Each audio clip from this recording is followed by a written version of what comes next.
Hello, welcome, नमस्कार, आदाब, सत श्री अकाल. कशा आहात तुम्ही? मजेत ना? बघा मित्रांनो, आपण चॅप्टरला सुरुवात केली होती कालच्या लेक्चरला. आपण बघत होतो chapter chemical reaction and equation. आणि ह्या चॅप्टरच्या आपल्या लास्ट लेक्चरला आपण रिव्हिजन केली होती की आतापर्यंत आपण या चॅप्टर मध्ये काय काय शिकलो. आणि आजच्या लेक्चरला आपण सुरुवात करणार होतो डबल डिस्प्लेसमेंट रिएक्शन. हा रिएक्शनचा चौथा प्रकार आहे, डबल डिस्प्लेसमेंट रिएक्शन. मग त्याच्या अगोदर आपण डिस्प्लेसमेंट रिएक्शनची माहिती घेतली होती कालच्या लेक्चरला. त्याला एकदा पटकन रिवाइज करूयात. डिस्प्लेसमेंट रिएक्शन म्हणजे काय की जिथं एखाद्या इलेमेंटचे मोर रिएक्टिव्ह जे आयन आहे ते लेस रिएक्टिव्ह आयन्सला डिस्प्लेस करतात आणि स्वतः त्यांची जागा घेतात, त्या रिएक्शनला काय म्हटलं जातं तर डिस्प्लेसमेंट रिएक्शन असं म्हटलं जातं. म्हणजे more reactive element displace the less reactive element. का बरं? ऍक्च्युली त्यांचे आयन डिस्प्लेस करतात एकमेकांना. आणि ज्या रिएक्शन मध्ये असं होतं त्याला डिस्प्लेसमेंट रिएक्शन असं म्हटलं जातं. जसं उदाहरण आपण बघितलं होतं, कॉपर सल्फेटच्या सोल्युशन मध्ये आपण काय टाकलं होतं, आयर्न फिलिंग, लोखंडाचा चुरा. काय झालं की जो ब्ल्यू कलर होता सोल्युशनचा कॉपर सल्फेटचा, after adding the iron it get turns into the ferrous sulphate colourless solution and copper is get displaces.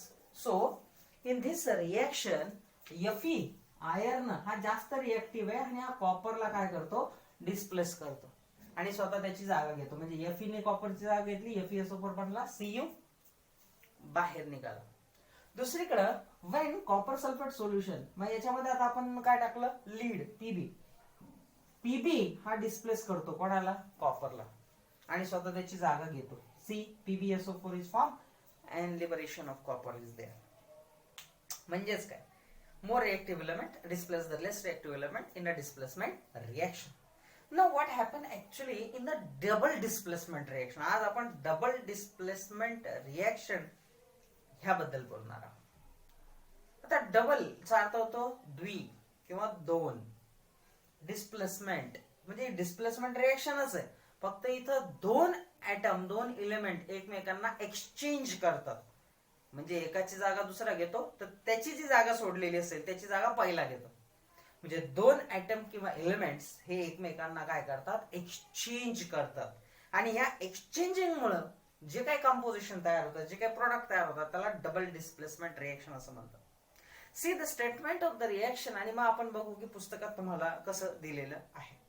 पहिले, the reaction in which the ions in the reactants are exchange to form a precipitate are called double displacement reaction.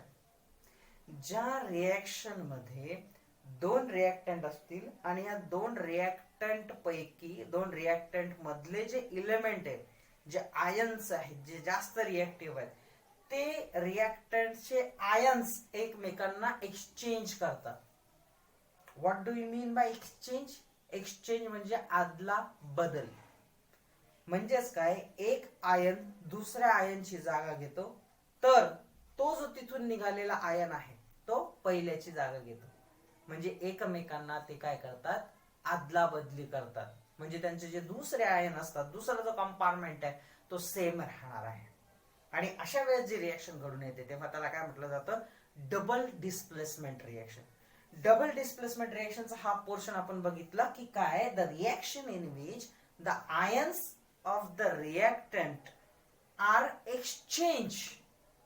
Ions काय करतात, एकमेकांना exchange करतात, आदला बदली करतात, to form a precipitate. त्यांच्या या आदला बदलीमुळे होतं काय माहिती का, पीपीटी तयार होते. पीपीटी म्हणजे काय, सॉलिड नेचरचं प्रोडक्ट तुमच्या रिएक्टंट मध्ये तयार, म्हणजे प्रोडक्ट मध्ये तयार होतो. सॉलिड सबस्टन्स, जो की काय म्हणतो आपण, गाढ स्लरी तयार होते लिक्विड मध्ये असल्या कारणाने. सॉलिड सबस्टन्स स्लरी जिथं तयार होते त्याला पीपीटी असं म्हटलं जातं. मग ती पीपीटी जिथं फॉर्म होते अशा रिएक्शनला डबल डिस्प्लेसमेंट रिएक्शन असं म्हणतात.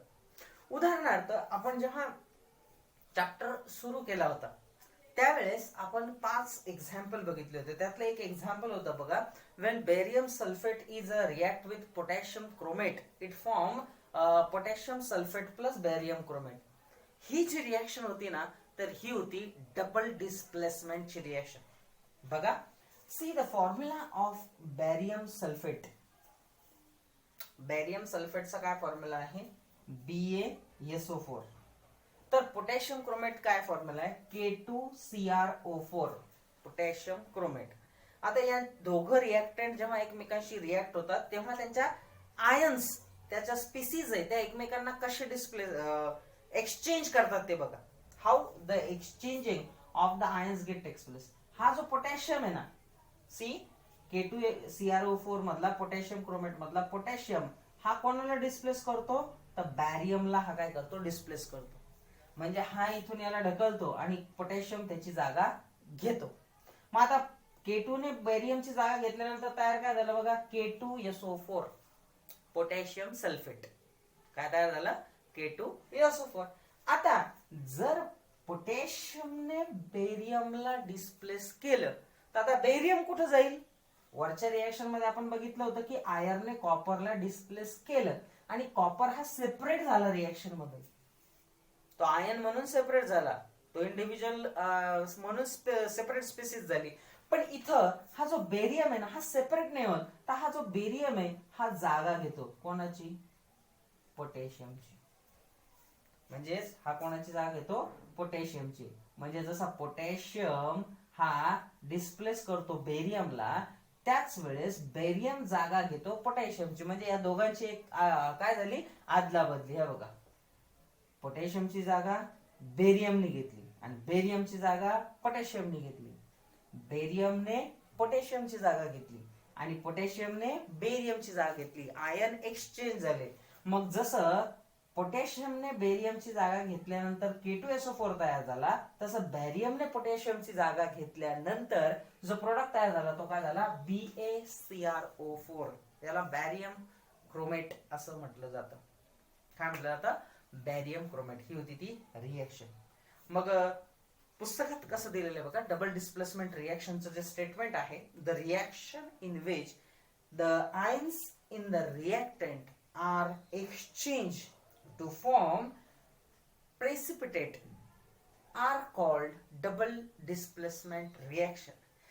ज्या रिएक्शन मध्ये रिएक्टंटचे आयन्स एकमेकांना एक्सचेंज करतात, आदला बदली करतात आणि त्यामुळे प्रेसिपिटेट तयार होतो. प्रेसिपिटेट म्हणजेच काय, त्याला अवक्षेपक म्हणतात. मग अवक्षेप तयार होतो, तर तो त्या रिएक्शनला काय म्हटलं जातं, डबल डिस्प्लेसमेंट रिएक्शन. म्हणजे याला म्हटलं जातं दुहेरी विस्थापन अभिक्रिया. म्हणजे दुहेरी विस्थापन अभिक्रियेचं उदाहरण आपण बघितलं काय, तर BaSO4, barium sulphate, when react with K2SO4, that is K2CrO4, potassium chromate, then it form potassium sulfate plus barium chromate. ठीक आहे. मग आता त्या ऍक्टिव्हिटी मध्ये याचे जे प्रिव्हियस हिस्ट्रीचे एक्झाम क्वेश्चन आहे याच्यावरती, की जसं कोणत्या रंगाची पीपीटी तयार झाली, ही रिएक्शन एक्झोथर्मिक आहे का, म्हणजे याच्यातून उष्णता बाहेर पडली का, आहे की नाही, कोण रिएक्टंट आहे, त्याची रिएक्शन काय. रिएक्शन मी ऑलरेडी इथं दिलेली आहे लिहून तुम्हाला. हे सगळं तुम्हाला नोट्स मध्ये लिहायचं आहे. ठीक आहे. त्याचा हिस्ट्रीचा अभ्यास पण ऑलरेडी केलेला आहे त्याच्या मागच्या लेक्चर मध्ये, जेव्हा आपण त्याचा रिएक्शन शिकलो होतो तेव्हा कसं डिस्प्लेस केलं, कोणत्या रंगाची पीपीटी तयार झाली, टेबल आपण पूर्ण केला होता, आठवत असेल तुम्हाला ते. मग हे झाल्यानंतर this is all about the double displacement reaction. आता पुढची जी भाग आपल्याला घ्यायचा आहे, पुढची जी कन्सेप्ट आहे ती आहे endothermic and exothermic processes and reaction. Exothermic and endothermic, endothermic and exothermic म्हणजे काय हो, तर बघा, एंडोथर्मिक या शब्दाचा अर्थ होतो उष्माग्राही. काय अर्थ होतो, उष्माग्राही. आणि एक्झोथर्मिक या शब्दाचा अर्थ होतो उष्मादायी. दोन शब्द आहे बघा, उष्माग्राही आणि उष्मादायी. प्रोसेसेस म्हणजे क्रिया आणि रिएक्शन म्हणजे अभिक्रिया. ठीक आहे, काय आहे ते बघूयात आपण. ज्या अभिक्रियेमध्ये किंवा ज्या क्रियेमध्ये उष्णता शोषून घेतली जाते, उष्मा म्हणजे उष्णता आणि ग्राही म्हणजे ग्रहण करणे, आलं लक्षामध्ये. मग ज्या प्रोसेसमध्ये, ज्या रिएक्शन मध्ये उष्णता शोषली जाते, द रिएक्शन और process in which the heat is absorb, such reaction is called as a endothermic reaction or endothermic process. ज्या अभिक्रियेमध्ये उष्णता शोषली जाते, ग्रहण केली जाते, धारण केली जाते, त्या अभिक्रियेला काय म्हटलं जातं? एंडोथर्मिक रिएक्शन असं म्हटलं जातं. तर दुसरीकडं त्याच्या अपोजिट काय? Exothermic reaction. What is exothermic reaction? The reaction in which heat is evolved is called exothermic reaction. उष्मादायी, दायी म्हणजे काय? देणारा. उष्मा म्हणजे उष्णता, उष्णता देणारी अभिक्रिया म्हणजे काय? ज्या अभिक्रियेमध्ये उष्णता बाहेर टाकली जाते, ज्या अभिक्रियेमध्ये उष्णता सोडली जाते, ज्या अभिक्रियेमध्ये उष्णता दिली जाते, अशा अभिक्रियेला काय म्हटलं जातं? तर exothermic reaction. The reaction in which heat is evolve, heat is given out is called as a exothermic reaction. Various examples are there. बघा, आपल्या अवतीभोवती खूप साऱ्या क्रिया घडून येतात, खूप साऱ्या रिएक्शन्स घडून येतात. याच्यापैकी काही एक्झोथर्मिक रिएक्शन्स असतात, तर काही एंडोथर्मिक रिएक्शन असतात. उदाहरणार्थ, take a glass of water. एक ग्लास भरून पाणी घ्या आणि त्याचं नॉर्मल टेम्परेचर तुम्ही मोजा. काय भरतं ते भरतं, ठीक आहे, थर्मोमीटरने मोजा. आणि आता त्याच्यामध्ये काय करा? 2 टीस्पून, 2 चमचे तुम्ही मीठ टाका. Add salt in it and stir it. What will happen? What will happen? Yes, the salt dissolve in water. जे मीठ आहे ते पाण्यात विरघळेल. पण आता पाण्याचं तापमान पुन्हा एकदा मोजा. The temperature got lower down. पाण्याचं तापमान कमी होतं. रिझन? जेव्हा सॉल्ट ऍड होतं वॉटरमध्ये, तेव्हा सॉल्ट आणि वॉटर हे उष्णता जी ऍटमॉस्फिअर मध्ये ते शोषून घेतात आणि टेम्परेचर रिएक्शनचं काय होतं? डाऊन होतं. म्हणजे ते जे पाणी आहे त्याचं तापमान कमी होतं. म्हणून ही कोणती अभिक्रिया आहे? एंडोथर्मिक रिएक्शन, ज्याच्यात उष्णता शोषली जाते, उष्णता धारण केली जाते. आलं लक्षामध्ये? दुसरं एक उदाहरण उष्णता शोषून घेण्याचं. फॉर एक्झाम्पल, तुमच्या फ्रीझरमध्ये आईस असेल, बर्फ असेल, तर बर्फ काढा आणि एका ग्लासामध्ये टाका. त्या ग्लासला किंवा बॉटल असेल फ्रीज मध्ये भरलेली, बरोबर ना, पाण्याची, ती बॉटल टेबलवरती आणून ठेवा. काय होईल? थोड्याच वेळामध्ये त्यावरती पाण्याचे बिंदू जमा होतील त्या बॉटलवरती. कसे काय झाले? तर बघा, बाहेरची ऍटमॉस्फिअर मध्ये वॉटर आहे, वॉटर वेपर आहे, पण ते तेव्हाच वॉटरच्या फॉर्मेशन मध्ये येतात जेव्हा काय होतं? त्यांचं टेम्परेचर डाऊन होतं, म्हणजे कंडेन्सेशन होतं. मग ही जी उष्णता आहे, जे उष्णतेचं तापमान आहे ऍटमॉस्फिअर मधलं, हे शोषून घेतलं कोणी? त्या फ्रीजच्या बॉटलने, त्या पाण्याने, आहे की नाही? आणि त्याच्यामुळे जे ऍटमॉस्फिअरिक वेपर होते ते वॉटरमध्ये कन्वर्ट झाले आणि ते त्या दवबिंदू म्हणून बॉटलवरती जमा झाले. कोणती रिएक्शन? Again endothermic reaction. मग अशी भरपूर सारी उदाहरणं आहेत जी आपल्याला एंडोथर्मिक रिएक्शनची आहेत. पुस्तकामध्ये कसं दिलेलं आहे ते पुस्तक तुमच्या समोर ठेवायचं आणि बघायचंय तुम्हाला की endothermic and exothermic processes and reaction. Heat from the outside is absorbed during the some physical changes. For example, melting of ice, dissolution of potassium nitrate in water. Thereafter, this is endothermic process आणि म्हणून त्याला endothermic processes म्हणतात. मग ज्या reaction मध्ये heat absorb केली जाते तिला काय म्हटलं जातं?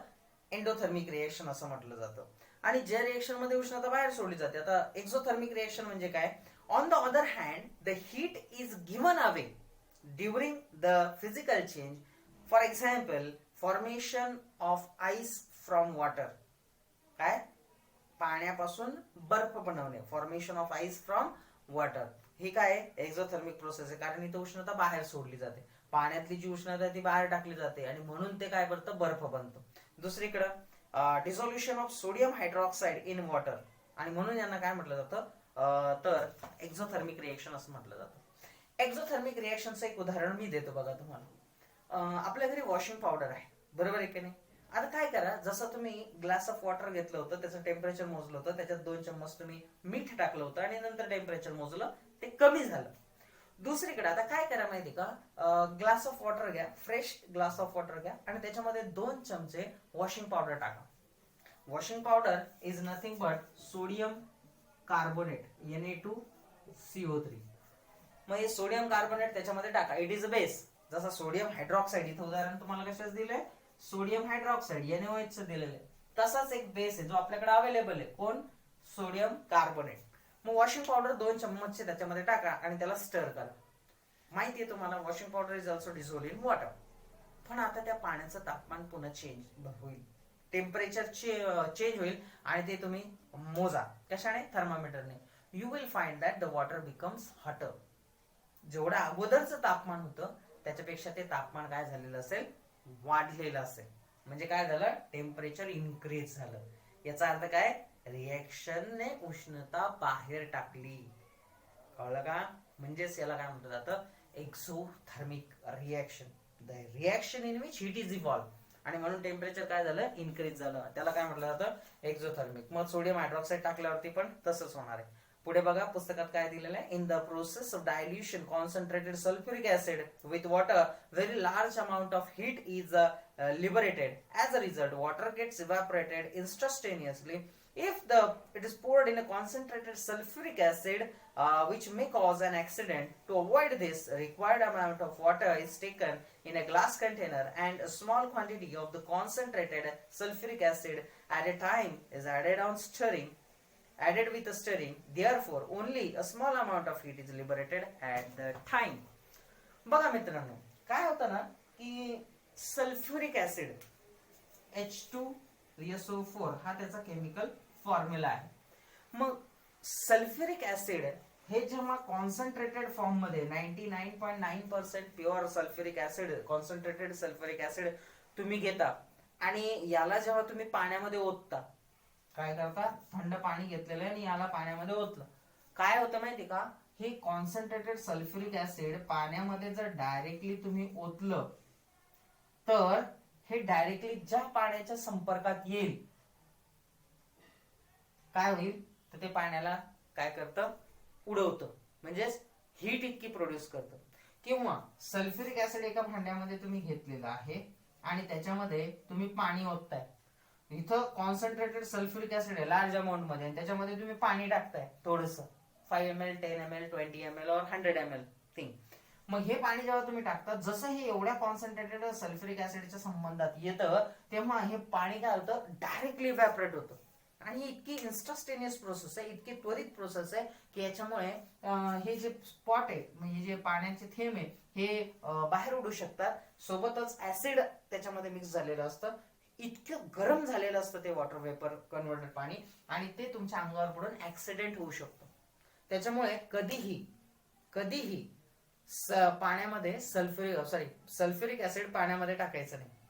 काल लक्षामध्ये, म्हणजे तुम्ही सल्फ्युरिक ऍसिड भरून ठेवलंय त्याच्यामध्ये पाणी ओतताय, तर असं बिलकुल करायचं नाही. मग करायचं काय, जर तुम्हाला एका विशिष्ट अमाऊंटचं, विशिष्ट कॉन्सन्ट्रेशनचं सल्फ्युरिक ऍसिड बनवायचं असेल तर त्याची प्रोसेस अशी आहे की एक फ्लास्क असतो, मेजरिंग फ्लास्क, त्याच्यामध्ये तुम्हाला काय करायचं आहे, लार्ज अमाऊंट ऑफ वॉटर अगोदरच घेऊन ठेवायचं.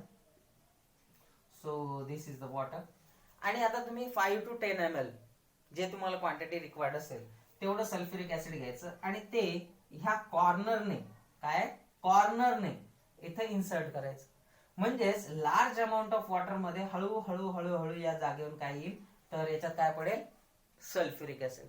मग याची अमाऊंट कमी आहे म्हणून हे काय होईल, याच्यामध्ये इझिली डिझॉल्व्ह होईल आणि उष्णता जी लिबरेट होईल ती अत्यंत कमी प्रमाणात होईल, ऍक्सिडेंट होणार नाही.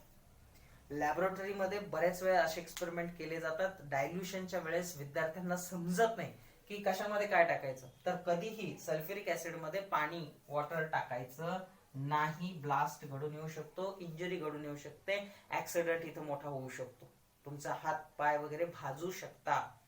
असे ऍक्सिडेंट झालेले आहेत. Large amount of heat is liberated. मग त्याची मेथड काय, तर छान एका सिलेंडर मध्ये किंवा या तुमच्या फ्लास्क मध्ये, राऊंड बॉटम फ्लास्क असतो ज्याला 1 लिटर व्हॉल्यूम मेकअप करण्याचं इकडे साईन दिलेलं असतं, त्यामध्ये लार्ज अमाऊंट ऑफ पाणी घ्या. त्याच्यामध्ये साईडनं जेवढं सल्फ्युरिक ऍसिड सांगितलं 5 to 10 ml 20 ml ते साईडनं याच्यामध्ये सोडा आणि डायल्युशन करत स्टर करत याला तुम्हाला ऍड करायचं असतं. आणि त्यावेळेस इंजुरी नाही होत, ऍक्सिडेंट होण्याची शक्यता राहत नाही, कारण ही हायली एक्झोथर्मिक रिएक्शन आहे. ठीक आहे. मागच्या लेक्चरला आपण डबल डिस्प्लेसमेंट रिएक्शन आणि एंडोथर्मिक आणि एक्झोथर्मिक प्रोसेसेस काय असतात हे शिकलो. छानपैकी तुमच्या नोट्स मध्ये हे लिहून घ्या. या लेक्चरला इथं थांबणार आहेत आपण, भेटणार पुढच्या लेक्चरला आपण पुढचे काही भाग बघणार आहोत, पॉइंट्स बघणार आहोत. ठीक आहे, तोपर्यंत घरातच राहा, सुरक्षित राहा आणि शिकत राहा. शिकणं थांबवू नका. धन्यवाद.